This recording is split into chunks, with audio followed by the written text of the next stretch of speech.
start. Are we filming? All right. We are going to be in chapter 8 of Ezekiel. So open up your Bible, and we are going to read chapter 8. Here we go. It came about in the 6th year, on the 5th day of the 6th month, I was sitting in my house with the elders of Judah sitting before me, that the hand of the Lord God fell upon me. Then I looked, and behold, a likeness as the appearance of a man. From his waist down there was an appearance of fire, and from his waist up there was an appearance of brightness, like the appearance of glowing metal.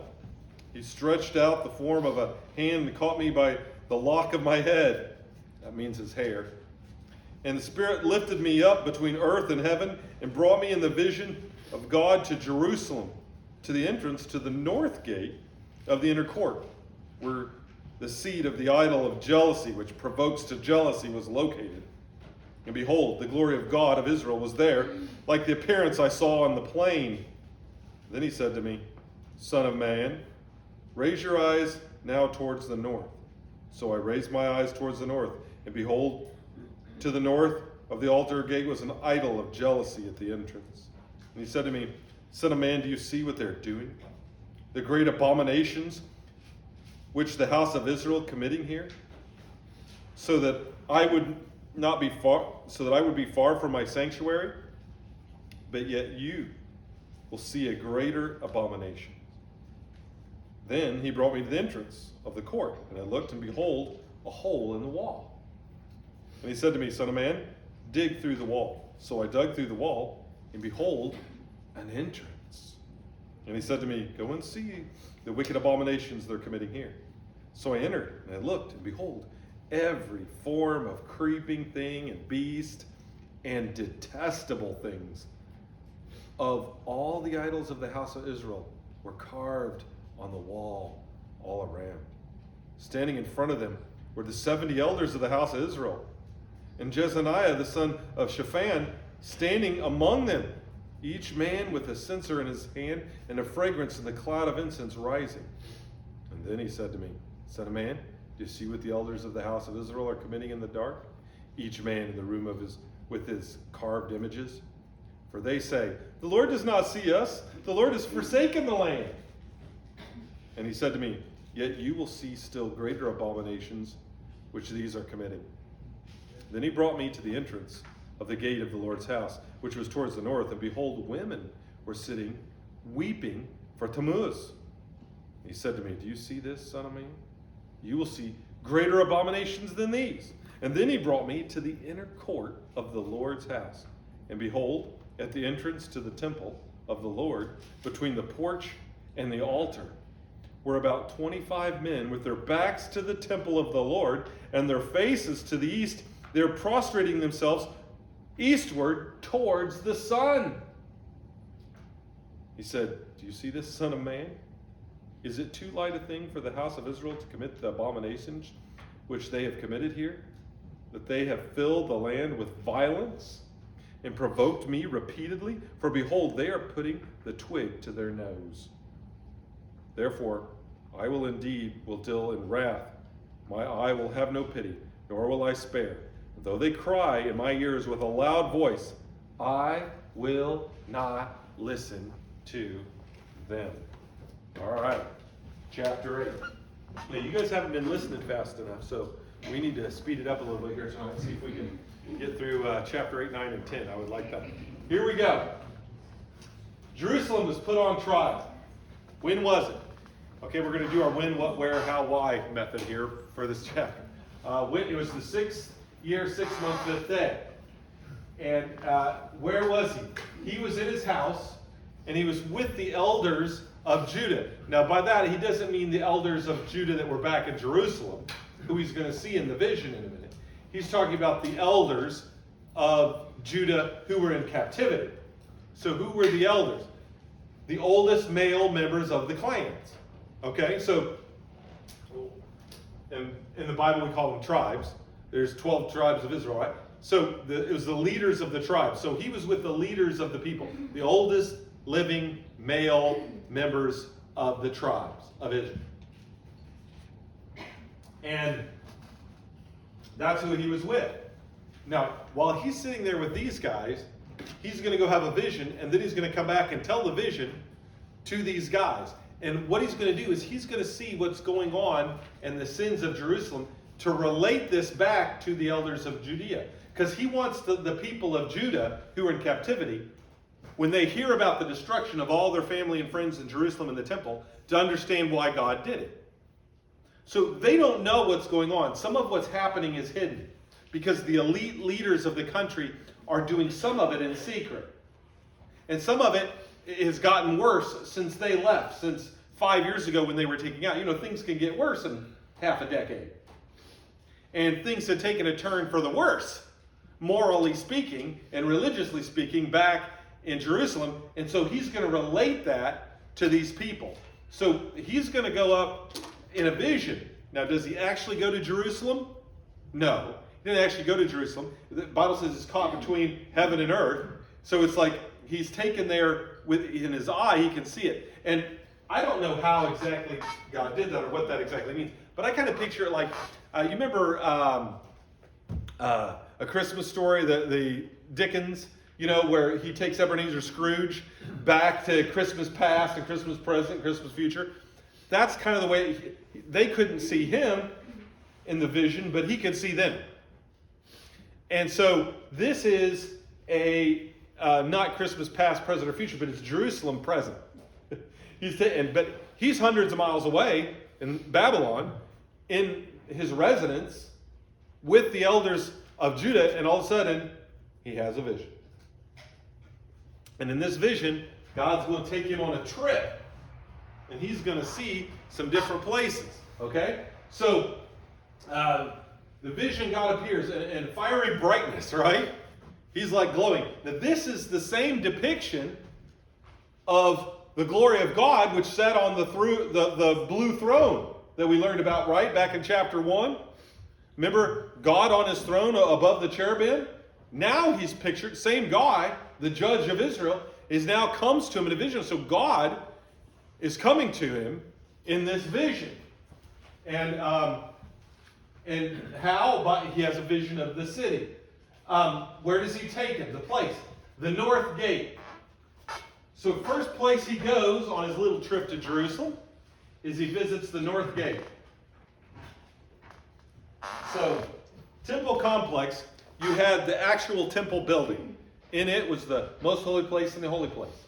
Outside of that was the court of men, where only Jewish men could go, and that's where the priests offered the sacrifices and stuff like that, and had the laver and all of that. Then just south of that was the gate where the women were in the court of women, because God kept the men and the women separated, because a big part of pagan worship was to have the men and women together committing sexual acts. So in the temple, God kept them separated so there couldn't be any sex in the worship.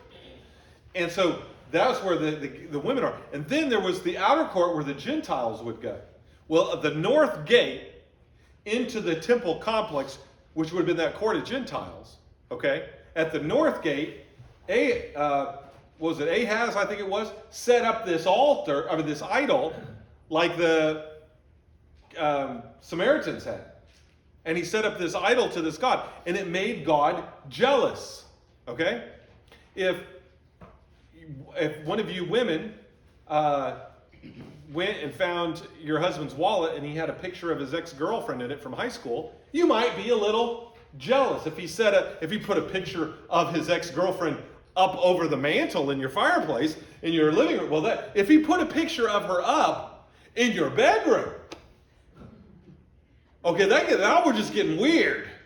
Okay, and so to take an idol of another god and set it up in the temple of God, that's all kinds of wrong. That's just cheating, is what that is. That's spiritual adultery, and it made God jealous. Now, jealousy can be a sin if you're jealous of things that aren't yours. If you get a new car and I get all jealous of you and hateful because you got a nicer car than me, that's wrong, because that car's yours and not mine. If I'm jealous and covet your wife or your house or your nice guitar or your motorcycle, that's a sin, because that's yours, not mine. Now, if I had a wife and somebody was hitting on her and flirting with her, and I was jealous, that would not be wrong because she's mine, not yours. And so jealousy is wrong when you want something that isn't yours. Jealousy is not wrong when you're protective of what is yours. Now, if you're jealous without cause, the other person, no one's flirting with your wife, and your wife's not flirting with another, and you're just a jealous person, always expecting them to cheat, well, that's wrong.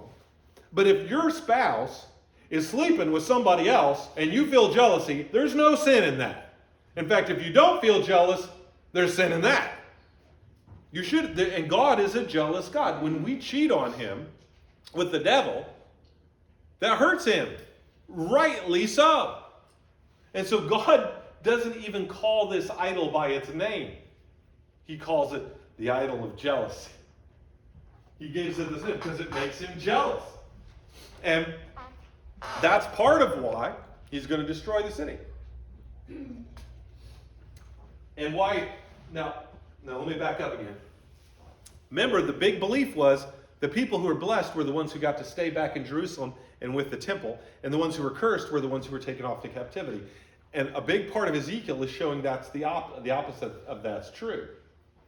And he's going to show them that he's God, not the temple. The temple's not God. He's God. And he doesn't need the temple. And they've profaned the temple, and that's why he's going to destroy it. So to the Jew, the idea that God would destroy the temple was beyond comprehension. And so he's going to show in this book, I'm about to destroy this temple, and here's why. Because you ruined it. You destroyed it. And so the abomination of the image of jealousy, verse 5, so the Spirit appeals to Ezekiel. Do you see this? Do you see this? This is an abomination. This isn't right. But then he says, but I'll show you something worse. Something worse than an idol being set up in the temple. There's something worse. Yes, there is. He takes him to the entrance to the court. And he says to him, there's a hole in the wall. So there's these chambers and these rooms in the temple complex. So the outer wall around the temple of the court of Gentiles had rooms in it. There were storehouses that kept supplies, where priests would stay, where Levites would stay, where the musicians put their stuff. Just like a church has all these rooms. So imagine he's taking him and says, okay, go to a wall in the church.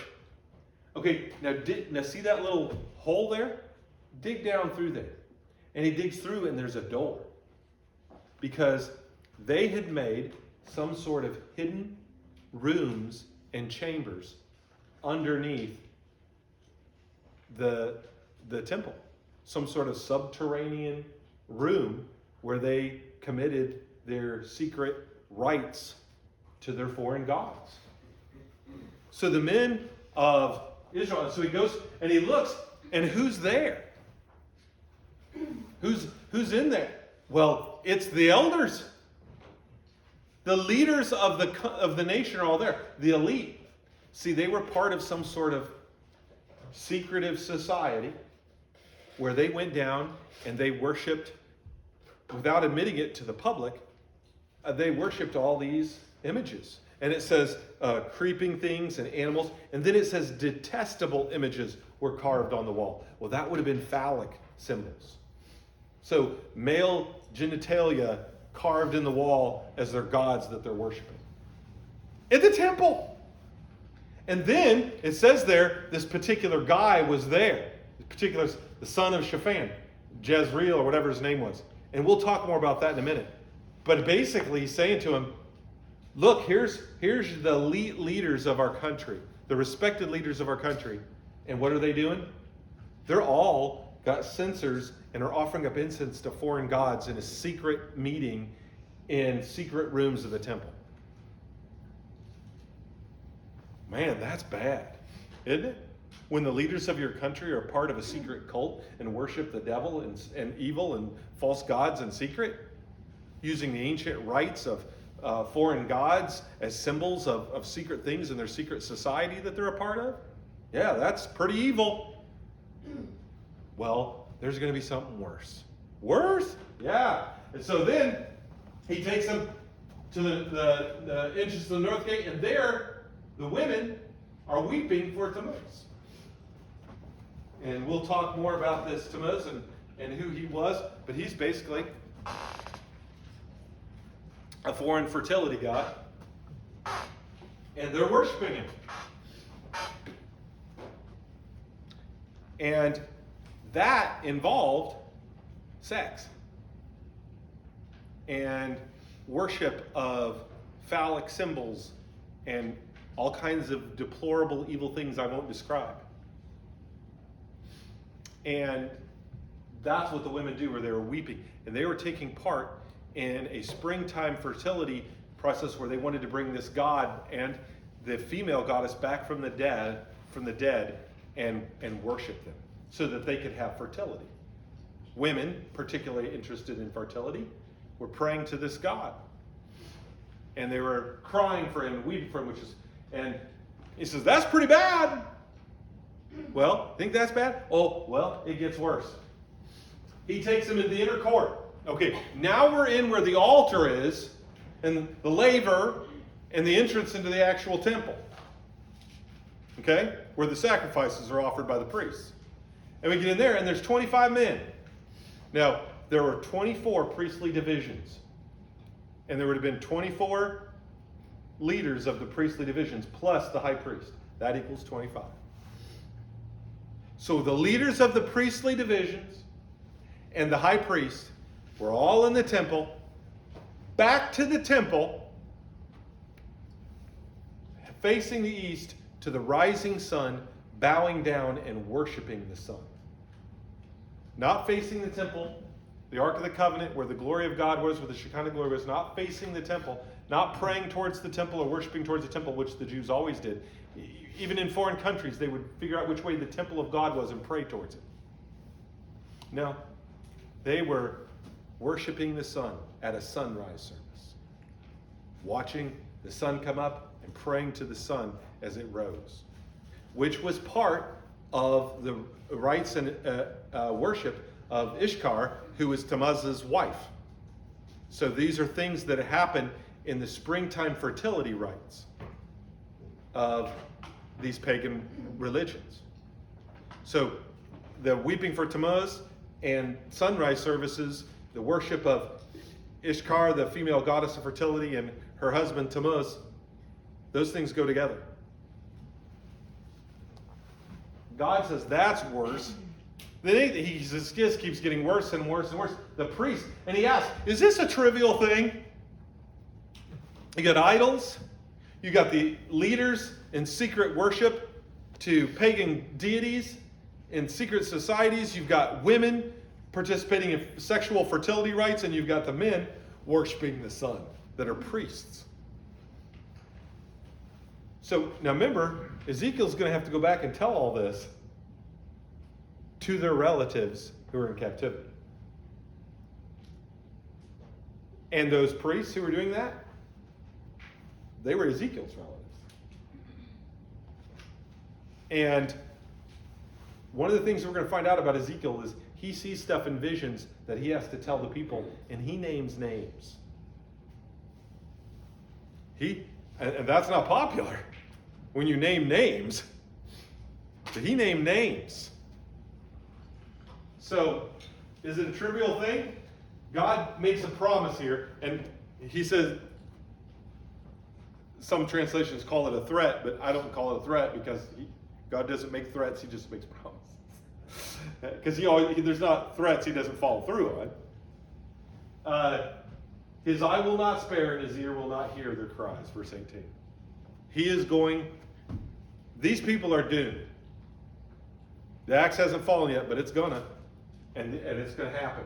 Okay? So, 14 months after his first vision, he sees the same scene of the glory of God as in the first vision, verse 4. And the Spirit took him in the vision to Jerusalem. And it was the hand of the Lord. Oh, and by the way, he calls it the glory of God and the Spirit of God. So now we know who that was in chapter 1. And he refers, we've talked about before, he refers to the four living creatures as cherubim. So now we know who they are. So we're figuring out who people are based on it, because he sees the same things again. And this vision of this person and these things keep recurring. We're going to see it in chapter 10 as well. We're going to see this reoccurring. It's like a rerun. But as he goes along, he says who and what these things are, and so we know the whole picture as we go through. So, Spirit takes him in a vision. The hand of God was upon him, and picks him up by the hair in the vision, which grabs him by the man bun and pulls him up into this realm between heaven and earth, and is the 413th day of the symbolic siege. First he saw a vision of the image of jealousy. So this is, the image of jealousy is like a term he used for the idol. I knew a guy who was unfaithful to his wife, and when I would talk to her, she would never refer to the woman who he had the relationship with by name. She always had another name for her. And it wasn't polite.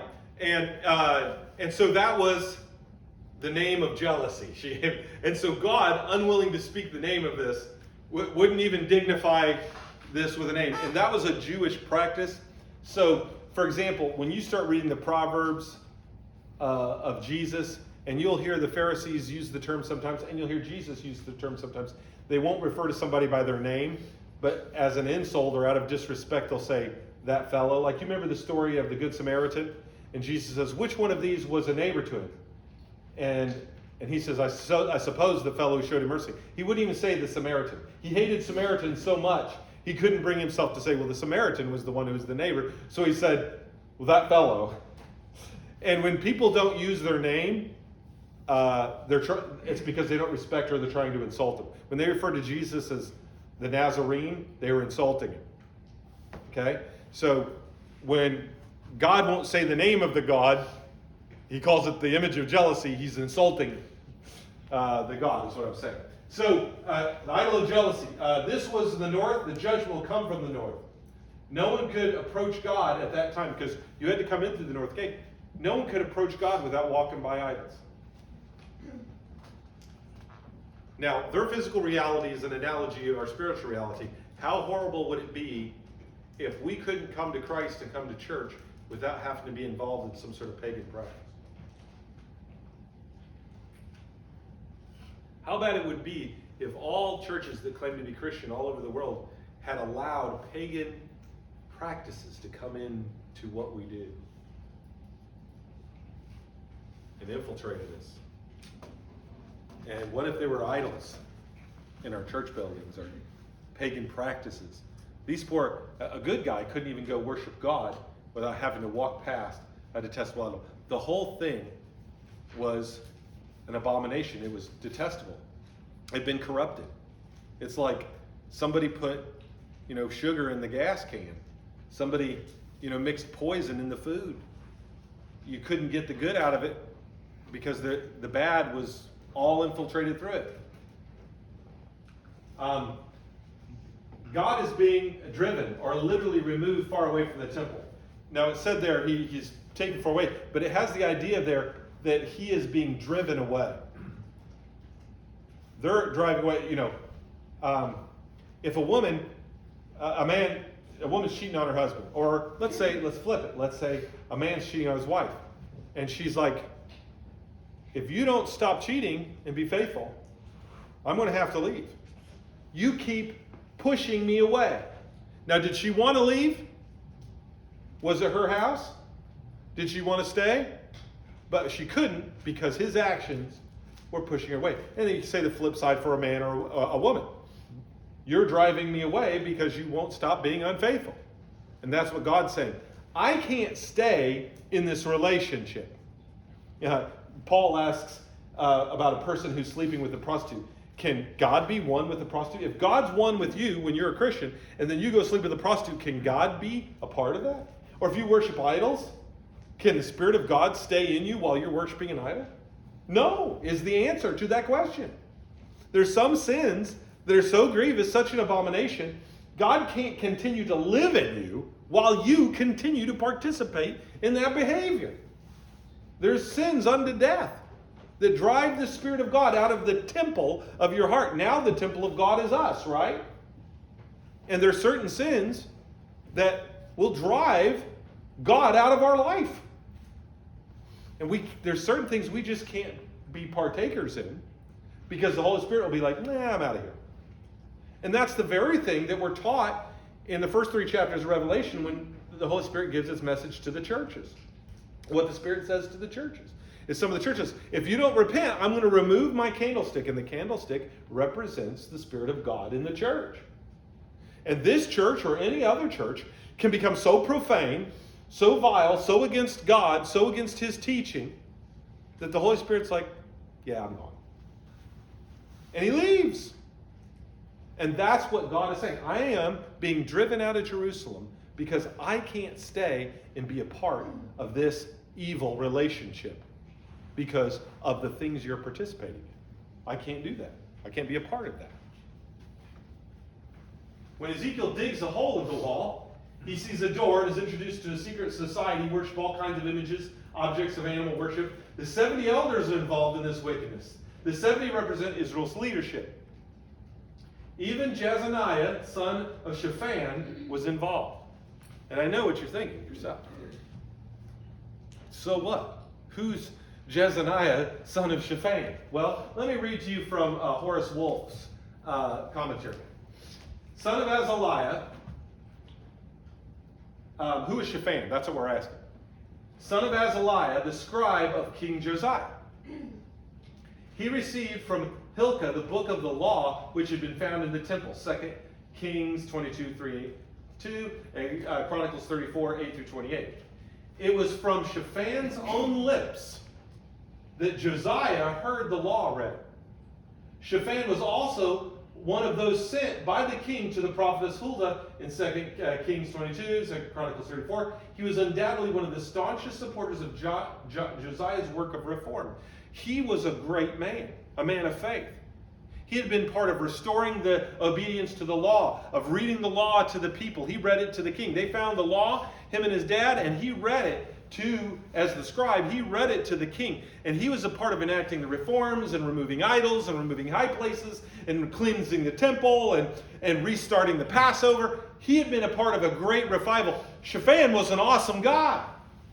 And he wasn't just an awesome guy, he had some awesome sons. He was the father of Hilkiah in 2 Kings 22, Chronicles 34, Jeremiah 26, who befriended and protected the prophet Jeremiah. Remember how Jeremiah, they tried to kill him and tried to hurt him? Who protected him?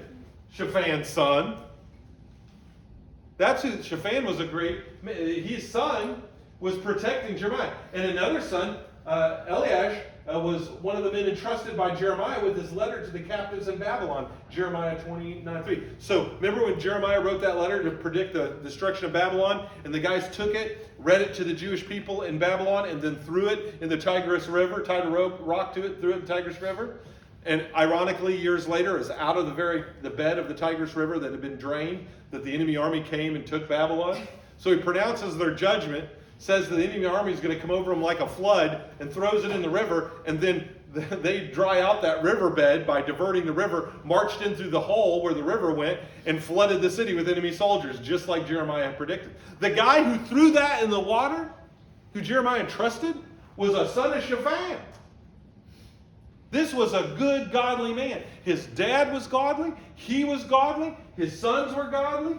He had a third son, which sounds strikingly like Jeremiah, who vainly tried to prevent King Jehoiakim from burning the roll. Remember that? In Jeremiah 36? This is a good family. These guys have been staunch supporters of true Judaism and holding to the truth and men of God. And Shaphan's grandson, Micah, and Jeremiah, and Gedaliah, they were the governors of Judea after the captivity. So even his grandsons were good men. But not Jezariah. Why did he point out that a son of Shaphan was one of the 70 elders committing, this terrible idolatrous sin in the temple.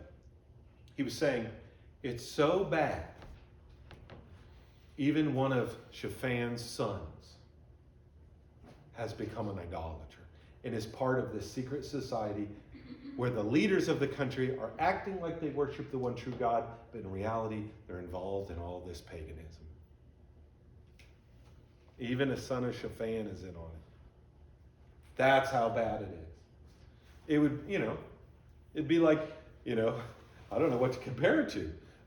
It'd be like saying, yeah, one of George Faull's sons, and, when George is Lynn Faull's son, these guys are staunch, it's like one of my brothers went Baptist or something.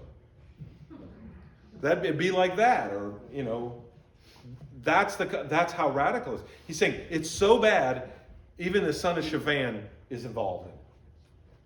That's how bad it is. Well, you want to see something worse? In the temple, women are weeping for Tammuz, the Sumerian god and husband of Ishtar. Now, Ishtar was also pronounced Diana by the Ephesians. She had an Egyptian name. Her Medo-Persian name was Easter. If you ever wonder who Esther was named after, she was named after this goddess. It was common to name slaves after your gods. That's why the Babylonians worshipped Bel, and that's why Daniel was renamed Belshazzar, right?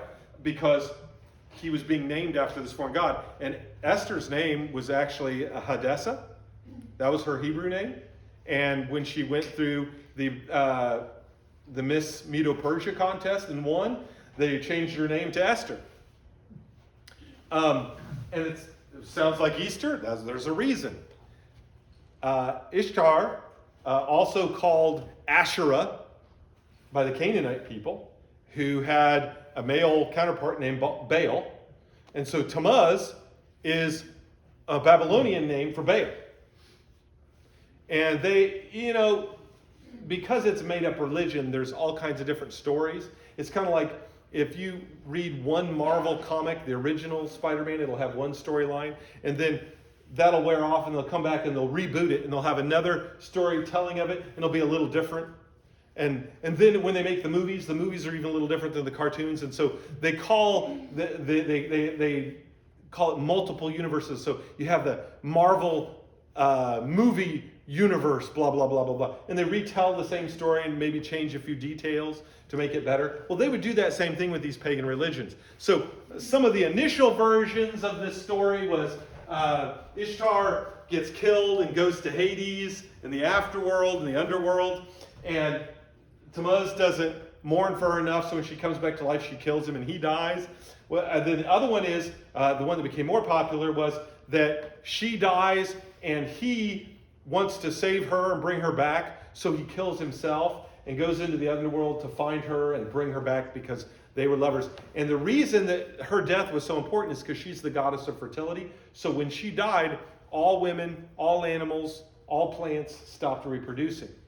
And so what they teach is each year during the fall, Tammuz and Ishtar die, and you have this time period where nothing grows, where there's no life, blah, blah, blah. And so when spring comes, you have to weep for Tammuz, and you have to worship the sun and participate in all these fertility rites, and you would have sex with strange partners. It's like originally Valentine's wasn't you send a note to your love and say, will you be my Valentine? Originally it was you would send a secret note to somebody and say, will you be my secret sexual partner for this fertility rite? And that's originally where Valentine's came from, is you would send a secret love note to somebody that was not your spouse. Will you be my, and they didn't use Valentine because that's an actual Christian guy that they stole it from and put on the holiday. But would you be my whatever, my Tammuz? And they would, and then they would get together and have sex and create fertility. And so, of course, this made all kinds of kids who were born who weren't legitimate.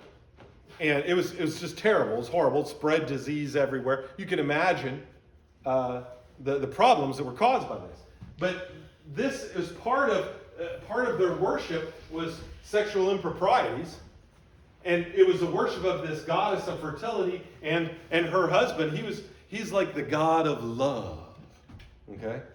And so, what were these women do weeping for Tammuz? They were participating in Tammuz worship. And if you want to learn more about the details, the gory, gross, I'm not going to go into detail about it. It's a shame to even speak of what the wicked do in secret, Paul said. And so I'm not going to go into details. But let's just say it was evil, and it was gross, and it was wrong. It's not anything the women should be doing in the court of women in the temple. And they're crying and moaning for Tammuz.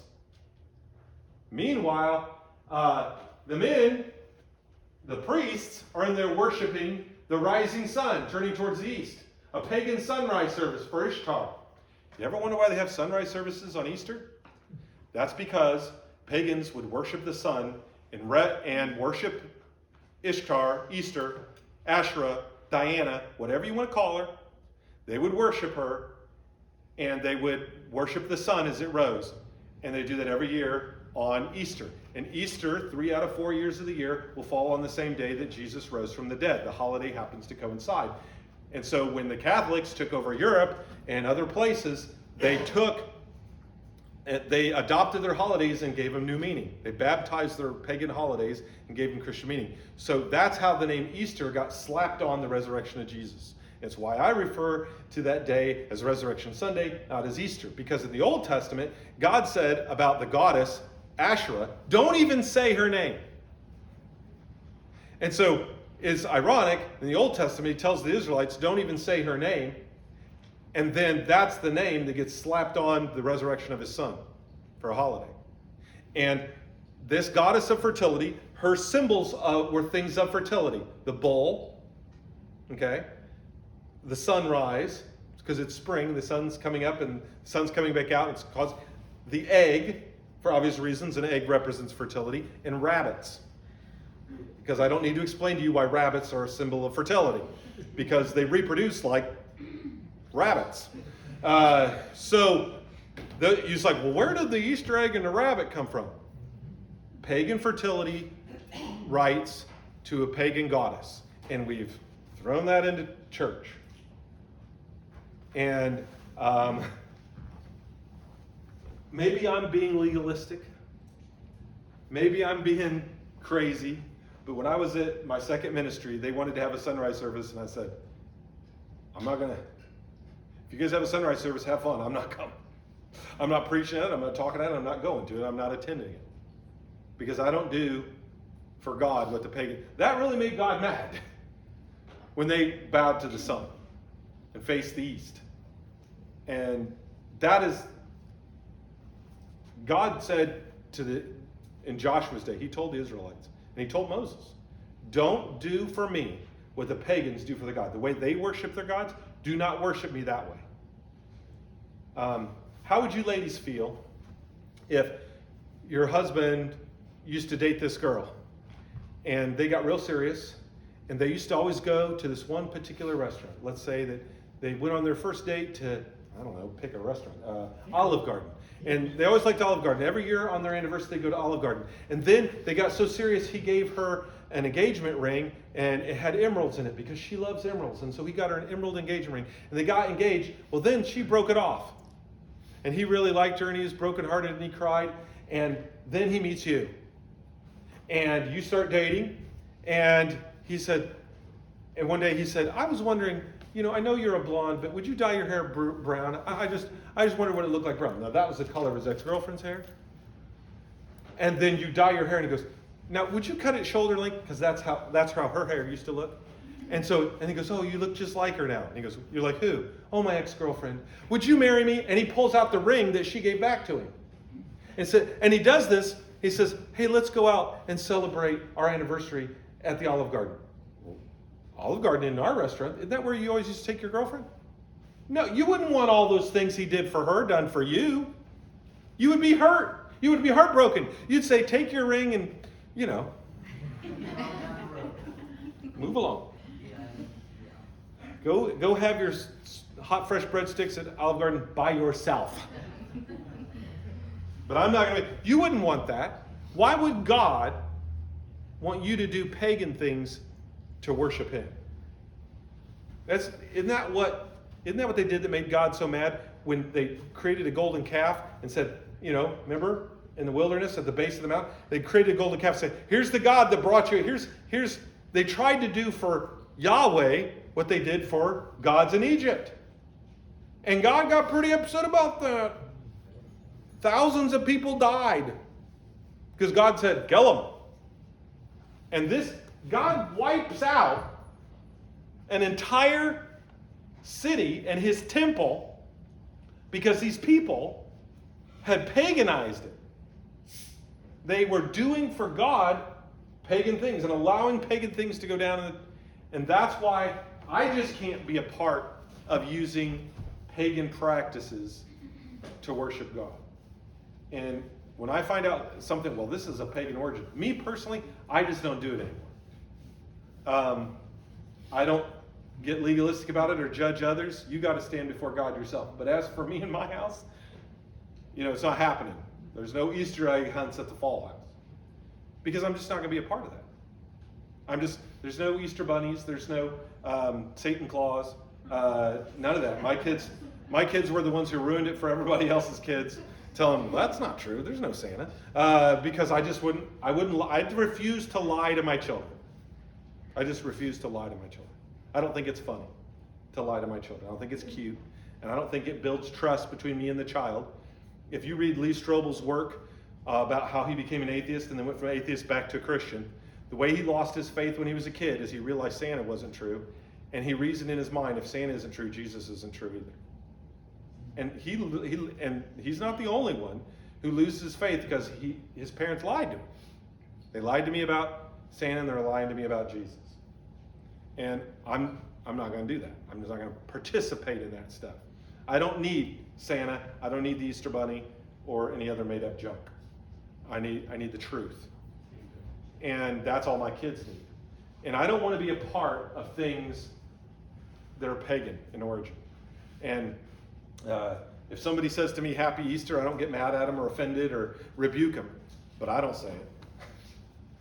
I say Happy Resurrection Sunday.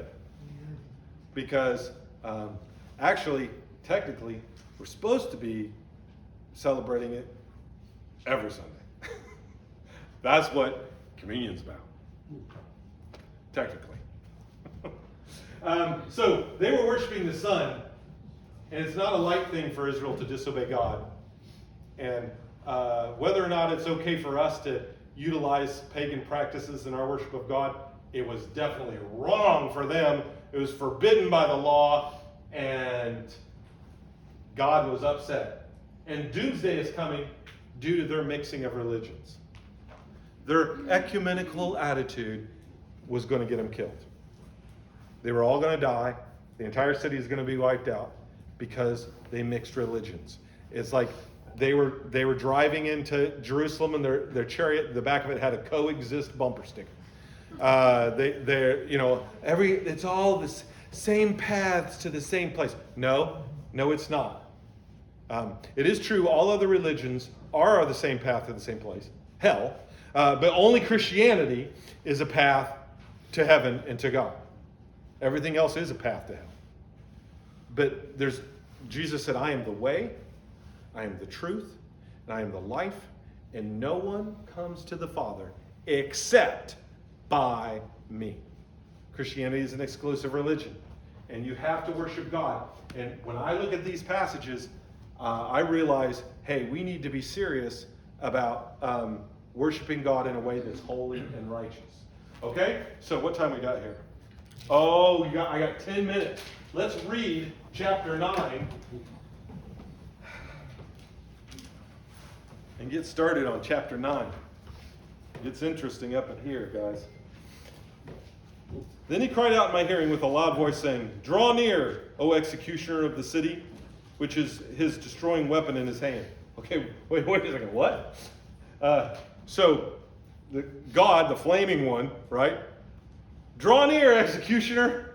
God has executioners? Yeah. Most of the time, when you see angels involved in something, they're there to kill someone. That's why people are so afraid when angels show up, because they're pretty sure they're going to die. Because most of the time when angels come into play, someone's going to die. So, I mean, you think about it. Sodom and Gomorrah, the angels came, people died. You think, over and over again, this is the case. So, verse 2. Behold, 6 men came from the direction of the upper gate, which faces the north, each with his shattering weapon in his hand. Pretty sure that archaic word in Hebrew, it means battle axe. Some of your translations might even have battle axe, because that's pretty much what it means. Okay, so they had battle axes. They're, they had their hatchets. And among them was a certain man clothed in linen, with a writing case in his pocket. So this guy comes, he's like a scribe. So this guy's wearing linen, and he's a scribe, and he's got a writing tablet. And they went in and stood beside the bronze altar. So now, like, he's in the temple, okay? And the glory of God of Israel went up from the cherub on which it had been to the threshold of the temple, and called to the man clothed in linen, whose loins was the writing case. So he was sitting on his chariot of cherubim, right, with the blue throne. He gets up off of his chariot, steps down on the threshold of the temple. So now this glowing glory of God is standing on the threshold of the temple. Calls the scribe over. And he said, go through the midst of the city, even through the midst of Jerusalem, and put a mark on the foreheads of the men who sigh and groan over all the abominations which are being committed in its midst. But to the others, he said, in my hearing, go through the city after him and strike. Do not let your eye have pity, and do not spare. Utterly slay old men, young men, maidens, children, women, but do not touch any man on whom is the mark, and you shall start at my sanctuary. Remember, judgment always starts at the house of God. He starts with his own kids first. So they started with the elders who were before the temple. So those 70 guys went through. And everybody who's sad and grieving and mourning what just happened, they get a mark. They don't die. Everybody who wasn't sad, the other angel follows behind the body. So picture the scribe in linen going around, yep, nope, nope, nope, nope, nope, nope, nope, nope, nope, nope, nope, nope, nope, nope, nope, nope, nope, nope, yep, nope, nope, nope, nope, nope, nope. And he just goes through the city, starting in the sanctuary and working his way out, going through. And the 6 other guys with their battle axes go behind. Anybody doesn't have a mark, they die. Kind of like anybody who didn't have blood over the doorpost. And the mark that he puts on him, it says there is a tau. It translates it here a mark, but it's the last of the Hebrew letters, tau. And we'll talk more about that in a minute.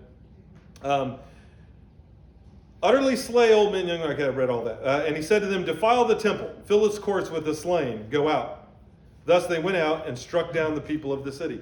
And as they were striking the people, I alone was left. I fell on my face and cried out, alas, Lord God, you're destroying the whole remnant of Israel by pouring out your wrath on Jerusalem.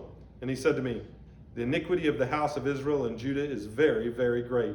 And the land is filled with blood, and the city is full of perversion. For they say, the Lord has forsaken the land, and the Lord does not see.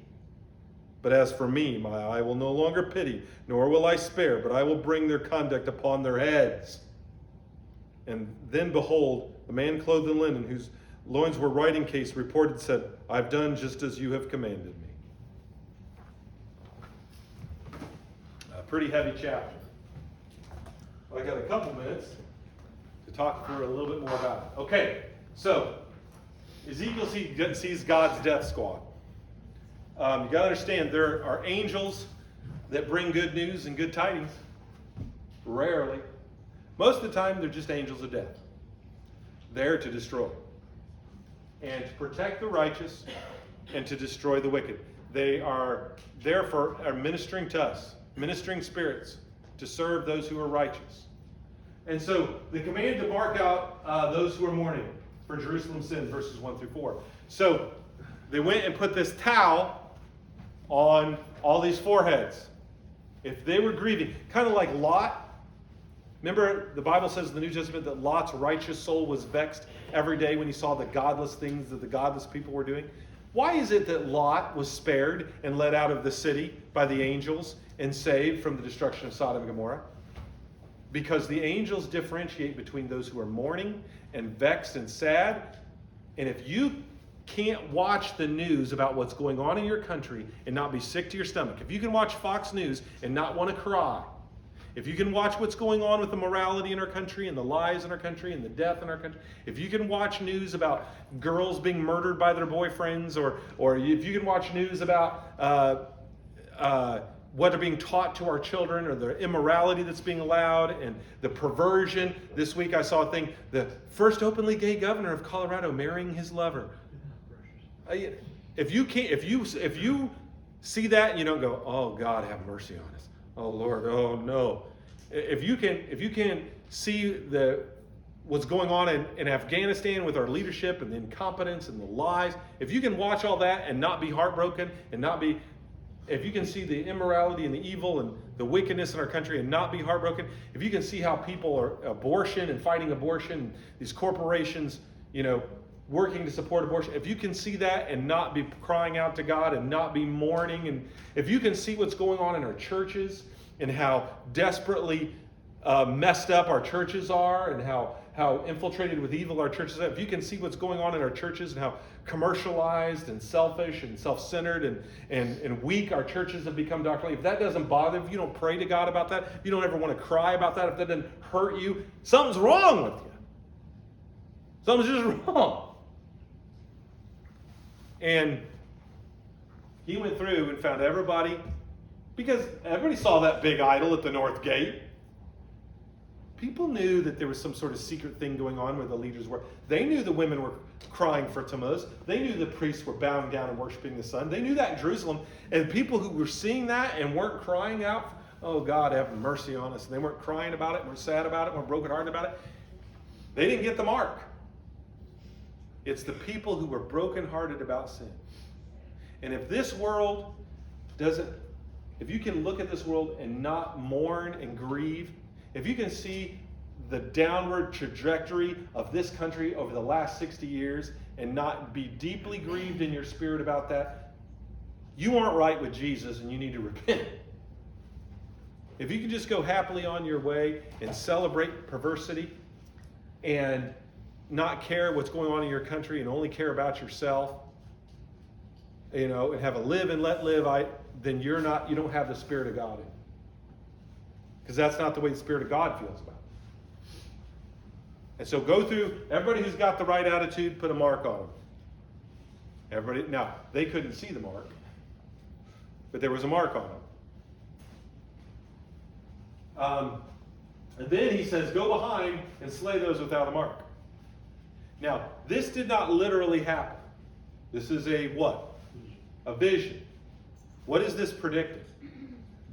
It's not going to be literally angels with battle axes. It's going to be Babylon coming and destroying. What he's saying is the people who care about what's right were going to be spared. And there's very few of them. And the people who don't care about what's right, they're all going to die at the hands of the Babylonians. And that's how God's going to do this. So this isn't something they see that's going to literally happen. This is a apocalyptic vision of what's going to take place. He commanded them to defile the courts. How were the courts defiled? Well, you weren't allowed to have anything dead in the temple, guys. If you had a dead person in the temple was defiled. He says, kill them in the temple. Start in the sanctuary. Those 25 guys, start with them. The 70 elders, start with them. Start in the sanctuary. And when God brings his justice, he'll start right in the church. He'll start with the preacher and the elders and the deacons. He'll start with the leaders when he starts bringing his judgment.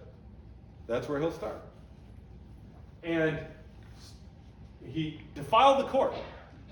See, they had so defiled the temple that he's like, well, let's finish the job. Let's defile it all the way with their dead bodies. You defiled my court with your idols. I'm going to defile my court with your dead bodies. And this is the justification of judgment. Do you see what they're doing? They don't even care, Ezekiel. They don't care. It's going to hell in a handbasket around them, and they're going on like everything's just quite all right. They got their heads in the sand, and they don't care. And that's unacceptable. And the things that are allowed to transpire in our country leave me in awe. Because we don't follow our Constitution, and nobody says anything. If they do, no one listens, no one cares. People might sit around and complain, but they don't do anything about it. And now it's to the point, it doesn't matter how we vote. That's all rigged. Doesn't matter anymore. I mean, sometimes my fear is it's all over but the genocide. That's all that's left is just to kill the... That's all that's left is the killing. Because we've so far wandered from God. And how much worse for the church? How much worse for the church that should have been salt and light and hasn't been. Has been darkness and sugar. The sin is great. The city's full of blood. They were killing innocent people. They were sacrificing their children. Sound familiar? They're wresting judgment and their accusation of God not seeing. This is said in chapter 8, and it's said again here in chapter 9. God doesn't see and God doesn't care. The way they say it today, the way Nietzsche said it, was God is dead. What Nietzsche meant by that is in the minds of the people, God is dead. God is a non-factor. I remember Bernie Sanders last year saying, it doesn't matter what people's morals are, what God says or what people's religious beliefs are, doesn't matter about our laws. That's irrelevant. And to them, God is dead. There's no God. What God thinks is irrelevant, it doesn't matter. That's non-factor. And that's what they were saying. That God doesn't see and God doesn't care. God's not going to do anything about it. What's God going to do about it? I remember when Trump was still president, Iran's head general organized an attack in Iraq against our embassy. And of course, our government knew that he had been behind it, found out, and sent word to Iraq, hey, you can't do that. This has to stop. This is unacceptable. To which the second in command, I don't know what their guy is, the Ayatollah, Vice Ayatollah, basically answered on the news and said, what's he going to do about it? And so he dropped a smart bomb on the guy and blew him up. And then they tried to launch a missile back and blew up their own airplane. But I didn't always agree with what Trump did. But that's kind of what was happening here is, what you going to do about it, God? We're defiling your temple. So what? We've been doing that for years. You haven't done anything. Never mistake the patience of God for indifference. There's a Kendall quote you should write down. I don't always come up with good quotes, but that's one of my best. Never mistake the patience of God for indifference. Don't think because he hasn't acted yet, he's not gonna. And because he hasn't acted yet, he doesn't see or doesn't care. It's not true. He's just really, really patient. He takes a while to get riled up. But once he's made his decision, he sends the angels with their battle axes and there's no turning back. And God sees, God cares, and he is going to do something about it. The vision is shown as completed in verse 11, which of course it wasn't completed yet. It wasn't going to be completed for 3 years. And though it would not be carried out by Babylon, it would not be carried out by angels, but by Babylonians later, not by angels. That's worded wrong, but it would not be carried out by the angels, and literally it would be carried out by the Babylonians and what they would do. Verse 1: Who had charge of the city are seen to be angels, not men. The unseen world is where the real power and authority is, not with men. And it might look like the people in charge are out of control and they're getting away with murder and they're evil and they got their secret groups of leaders and they're really evil and they're winning, but they're not, because the one really in control is God, and when he's done with them, he'll be done with them and he'll take care of them. God is in control. I know it doesn't seem like it sometimes, but if you open your eyes like Elisha's servant, you'll see there are more for us than against us. Open your eyes, there's angels all around. Okay? And the man, an angel with an inkhorn, the scribe writing base, was clothed in linen, that's a priest's clothing, and he would act as a priest. How did he act as a priest? Both by making it an atonement, putting the mark on the heads of the people who were righteous, who would be saved. And so he sees that they come from the north, which is the route that Babylon comes. Their weapon was a battle axe, which is going to be the weapon that the Babylonians use. He's dressed in linen, that's priestly material, carrying out God's work, writing down his law. He's at the altar. Judgment will, as well as salvation, will proceed from that altar. And there's 7, which is the number of God's covenant with Israel. So there were 6 destroying angels, and the 7th guy dressed in linen, who was the scribe. And 6 men, one for each of the principal gates that led into the temple complex. Okay? So he set a mark, a tau on their forehead. So compare this to Revelation 14:1. Then I looked, and there before me was the Lamb standing on Mount Zion. With him were 144,000 who had his name and his father's name written on their foreheads. So, people who are Christians, do they literally have the name of the Father and Son on their forehead? No. What does that mean? It means they've got God's mark on them. They're protected. It's not a literal thing. That's an apocalyptic thing. So, it also talks about the mark of the beast in Revelation, right? The 666. Now, the mark here in Ezekiel, was it literal? No. Was the mark on the 144,000 literal? No. So is the mark of the beast a literal thing? No. So the vaccine is not the mark of the beast. Whether or not it's healthy for you is surely debatable. We don't know yet. We never did the proper trials or found out whether it's really good for you or not. But it's not the mark of the beast. Stop saying, oh, they got a vaccination. They're going to hell.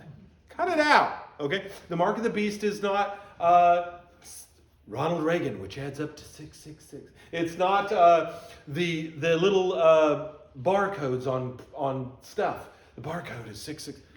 Stop trying to make it something literal. It's these little chips they're going to put in our forehands and our foreheads. I wouldn't take a chip so I could be tracked for the government, but it's not, because it's the mark of the beast. The mark of the beast is not literal. Okay? Any more than the mark on the 144,000. I mean, there's lots of Christians in the world, they don't have that on their forehead. And you didn't literally see the mark. This was apocalyptic thing. What it's saying is God is going to differentiate between those who mourn for Israel's sins and those who don't care about Israel's sins. Those who are repentant and care, God's going to spare. And those who don't care and who are unrepentant, God's going to kill. That's what this is saying. Not that there be some literal mark.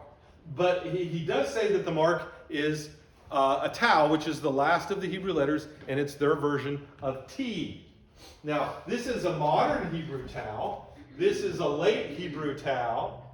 This is a middle Hebrew tau. And this is an early Hebrew tau.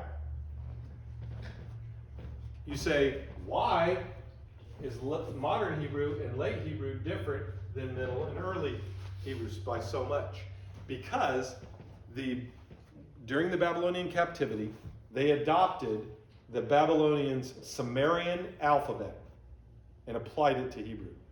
And the way Hebrew is written before the Babylonian captivity is different than how Hebrew is written after the Babylonian captivity and in modern times. And so basically, they have the same alphabet, same words, same spelling, different letters. Because during their time in captivity, they learned different letters when they learned Sumerian. And so that's why the Samaritans had their version of the Torah, and the Hebrews who came back from captivity had their version of the Torah, and they didn't look alike. And ironically, the Samaritans' version of the Torah was more like the original Torah than the Babylonian influenced one. Now, did they change the words or the spelling? No, but they changed the letters. Okay? So that's why there's an evolution over time of the letters used for Babylon. And the same thing is true in English today. I mean, if you go back and look at original 1611, they would have F's where S's are because F made the S sound original. Don't know if you knew that. And so there's different, over time, languages, letters evolve. Go look at any letter written in the 19th century in the United States of America, and the average 18-year-old kid couldn't read it. Why?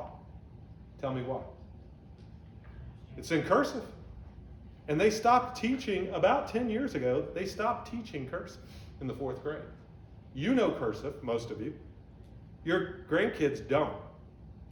And now they can't read the Constitution of the United States. They can't go to an original copy of the Constitution and look at it and read it because they don't know cursive. They can't read any handwritten letters. They can't read. Madison can read cursive. Drake can read cursive. Kaylee struggles because she wasn't taught cursive in the 4th grade. And, oh yeah, it's time, thank you. So we need to take a break and we'll come back after that.